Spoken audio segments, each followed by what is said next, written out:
اگرچہ کانگریسمین پاکستانی ملکی سیاست میں پارٹی نہیں بننا چاہتے اور خان کی متعدد پالیسیوں خاص طور پر چین اور روس کے حوالے سے پالیسیوں سے اتفاق نہیں کرتے، لیکن ٹرمپ سوچئے وہ کہتے ہیں کہ ہم عمران خان سے اتفاق نہیں کرتے، وہ چین کا بہت زیادہ ساتھ دیتا ہے، وہ روس کے ساتھ تعلقات بنانا چاہتا ہے، امریکہ کے اپنے انٹرسٹ ہیں، وہ چین اور روس سے اس طرح تعلقات نہیں چاہتے، خاص طور پاکستان کے تو بالکل نہیں چاہتے ہوں گے، لیکن کیا کہ عمران خان کے ساتھ پبلک سپورٹ ہے۔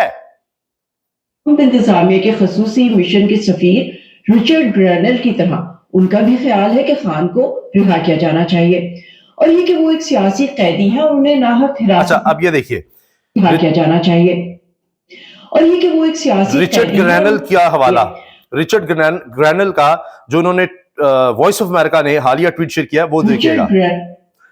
رچرڈ گرینل نے کیا کہا؟ You are late and this is too little and too weak. Speak normally. Free Imran Khan. یہ انہوں نے بائیڈن ایڈمنسٹریشن کے بارے میں کہا، جاتے جاتے ان کے ترجمان کی طرف سے آیا کہ ہاں عمران خان کے حوالے سے کیسز کو دیکھنا چاہیے، فلاں کرنا چاہیے، کہ جاتے جاتے اب ترجمان دفتر خارجہ کہہ رہے ہیں اب تو خیر ایڈمنسٹریشن چینج ہو گئی ہے۔ اس وقت رچرڈ گرینل جو نمائندہ خصوصی ہیں ڈونلڈ ٹرمپ کے، اور اب تو ظاہر ہے ٹرمپ صدر بن چکے ہیں باقاعدہ اٹھانے کے بعد ان کی ٹیم کو ایسا ہے، انہوں نے اس وقت کہا کہ تم کس طرح کی ڈھیلی ڈھیلی سی باتیں کر رہے ہو کہ جی وہ نہیں غلط ہو رہا ہے فلاں ہو رہا ہے، اور کہا سیدھا بات کرو، speak normally, you are too late, ایک تو تم بہت دیر کر رہے ہو، تم نے بہت دیر کر دیا اور یہ بہت کم ہے اور بہت کمزور سٹیٹمنٹ ہے تمہاری، عام طرح سے بات کرو، سادہ بات کرو، اسپیک نارملی اور کہو فری عمران خان۔ کی طرح ان کا بھی خیال ہے کہ خان کو رہا کیا جانا چاہیے، اور یہ کہ وہ ایک سیاسی قیدی ہیں اور انہیں ناحق حراست میں لیا گیا ہے، مسٹر خان کو رہا کیا جائے۔ یہ تھا رد عمل کانگریسمین جو ولسن کا۔ پاکستانی ایمبیسی نے اس بارے میں کوئی رد عمل نہیں دیا، اور ابھی پاکستانی ایمبیسی اب رد عمل کیا دے گی؟ وہ پہلی تنقید ہو رہی ہے کہ آپ کو نہیں پتا کہاں جانا ہے، کیا کہنا ہے، کیا نہیں کہنا، ان کے لیے یہ مسئلہ بنا ہوا ہے۔ گزشتہ روز ہی پاکستانی امریکنز کے ایک گروپ نے امریکی کانگریس کے ممبرز کو ایک بریفنگ میں سمجھانے کی کوشش کی کہ پاکستان کے اندر کیا حالات ہیں۔ اچھا یہ میں آپ کو بتا دوں کہ وہاں پر پاکستانی کمیونٹی اتنی ایکٹیو ہو چکی ہے کہ وہ بات جو انہوں نے قراردادیں پاس کروا دی، خطوط لکھ دیے، اب پوری بھی ہیومن رائٹس کے لیے کیمپین چلا رہے ہیں، مختلف وہاں پر سیمینارز ہو رہے ہیں، فنکشنز ہو رہے ہیں، وہاں پر عہدیداروں کو بلایا جا رہا ہے، میڈیا کے لوگوں کو بلایا جا رہا ہے، اور پاکستانی بڑے متحرک ہو گئے ہیں۔ یہ ان کا پاکستان سے محبت کا اظہار ہے، وہ پاکستان کو پھلتے پھولتا دیکھنا چاہتے ہیں، ترقی یافتہ دیکھنا چاہتے ہیں، اور وہ سمجھتے ہیں کہ امریکہ میں بھی سول وارز ہوتی رہی ہیں، ملکوں میں تباہیاں آتی رہی ہیں، پھر انہوں نے دیکھا کہ ترقی کس طرح سے ہوتی ہے۔ ترقی ہوتی ہے لوگوں کو آزادی دینے سے، لوگوں کو خیال کی سوچ کی آزادی ہو، لوگوں کے وسائل لوگوں کے اوپر خرچ ہوں، ملک میں ان کو راستہ دیا جائے، نوجوانوں کے لیے اپرچونٹیز ہوں، سب سے بڑھ کر قانون کی حکمرانی ہو۔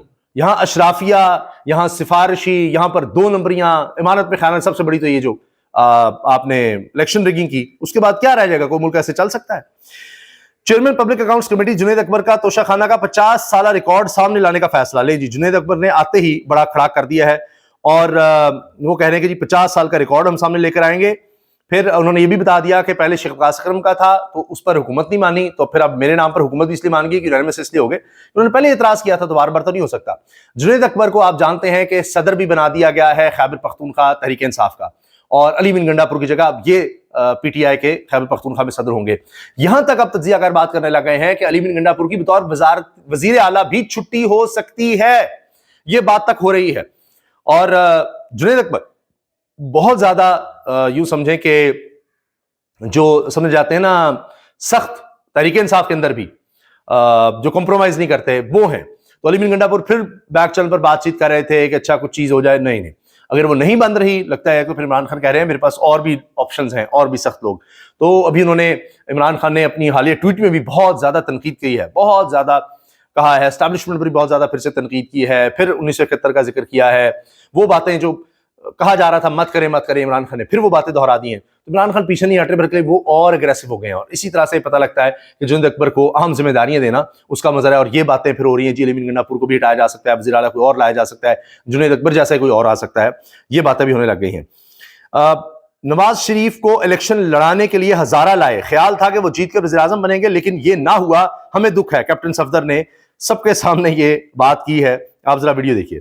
ہمیں دکھ ہے، ہم نواز شریف صاحب کو لے کے آئے تھے کہ ہزارہ سے وہ الیکشن لڑیں گے، لائے اس لیے تھے لیکن وہ ہو نہیں سکا۔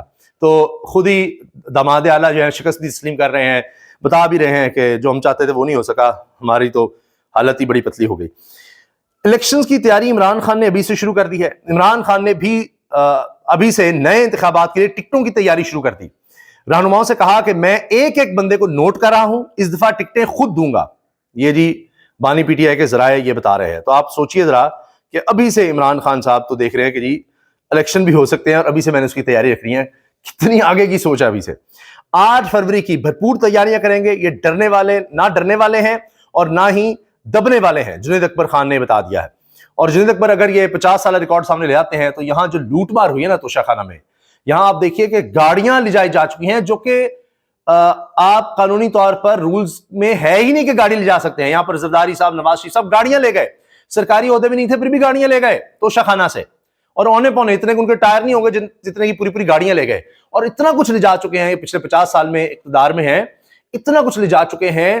اور پھر یہ جو کہتے ہیں عمران خان نے, وہ پہلے کہتے تھے گھڑی بیچ دی فلان, یا انہوں نے وہ 50 سال سے سب چیزیں اپنے پاس رکھی ہوئی ہیں, پتہ نہیں کون سی چیز کتنے کی بیچی, اور وہ اس وقت تو بہت ہی کم قیمت دینی ہوتی تھی. تو کیس جب بنانا ہو تو آپ دیکھ لیجیے کیا کیا جاتا ہے. ورنہ ان کے تو گاڑیوں کا کیس جس کو کہتے ہیں نا اوپن اینڈ شٹ کیس, اصل میں وہ ہے, لیکن اس کا دیکھ لیں رفتار. نیب اس کے بارے میں کچھ نہیں کرے گا, اس پہ توشہ خانہ کا نام بھی نہیں سنیں گے. اور یہ 50 سال کا ریکارڈ آ گیا تو یہاں تو کسی نے اناناس نہیں چھوڑے, کارپٹ نہیں چھوڑے, پردے نہیں چھوڑے, ہار نہیں چھوڑے, پتہ نہیں کیا کیا. تو یہ اگر 50 سال کا ریکارڈ آ گیا تو میں آپ کو بتا رہا ہوں تو لگ پتا جائے گا. یہ سارا یہ توشہ خانہ 2-1 عمران خان کے خلاف, یہ آپ کو کچھ بھی نہیں لگے گا جو اصل وارداتیں پچھلے 50 سال میں ڈلی ہیں. اجازت دیجیے, اللہ حافظ.